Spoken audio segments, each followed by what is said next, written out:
Today's episode is brought to you by Bush's Fresh Food Market. Calling all foodies, Bush's is hiring. Are you passionate about food, looking for growth, development, and excellent wages? Come grow with Bush's and apply online at bushes.com/join our team.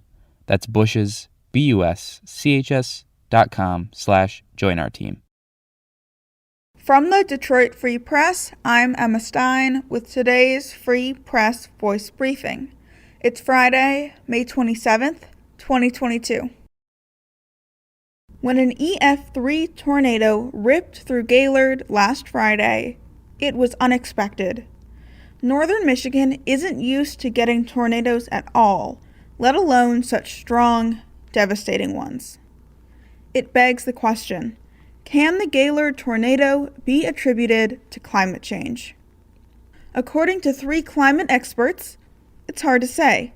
The science is new, and there's not enough data to draw conclusions. But that isn't to say the scientists aren't worried about what the increasingly warmer atmosphere means for extreme weather events. It could lead to more frequent tornadoes in more northern areas, like Michigan. This isn't cause for alarm, but the climate scientists say it's critical for Michigan cities to be prepared with good warning systems and proper infrastructure. They say it's time for Michigan to take tornadoes seriously. Learn more on today's episode of On the Line. This is J.C. Reindl with the Detroit Free Press. President Joe Biden said last summer that his administration would crack down on all mergers, including hospital mergers. So a few experts were surprised to later see how the biggest hospital merger in Michigan history, the Beaumont Spectrum deal, just sailed through the federal approval process. The Free Press recently obtained over 200 pages about the merger in a Freedom of Information Act request. Most records were redacted and didn't say much about the FTC's or the state attorney general's role in the merger. But they do show how regulators devoted months of time to investigating the merger and talking to big employers in the state. Some employer groups were concerned about the merger possibly raising prices.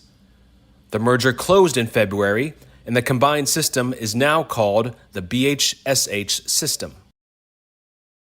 More than 100 Oxford High School students walked out of class on Thursday just before lunch.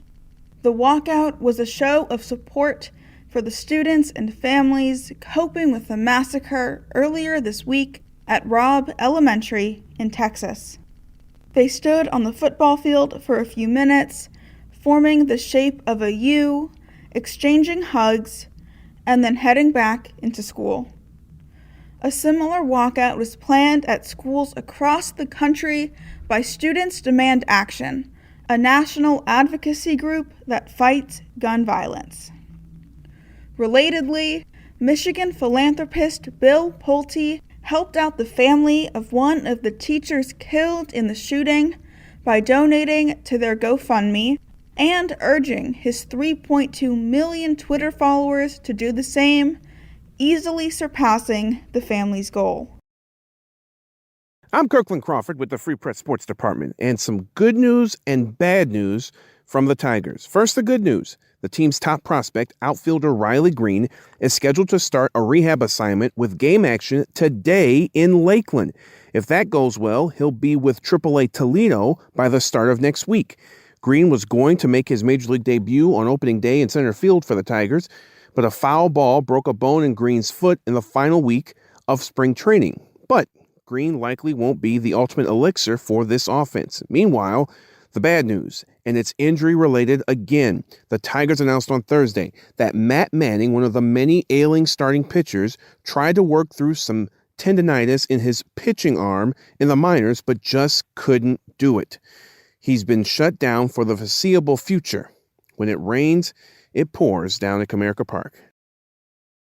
For more stories from the Detroit Free Press, be sure to check out freep.com.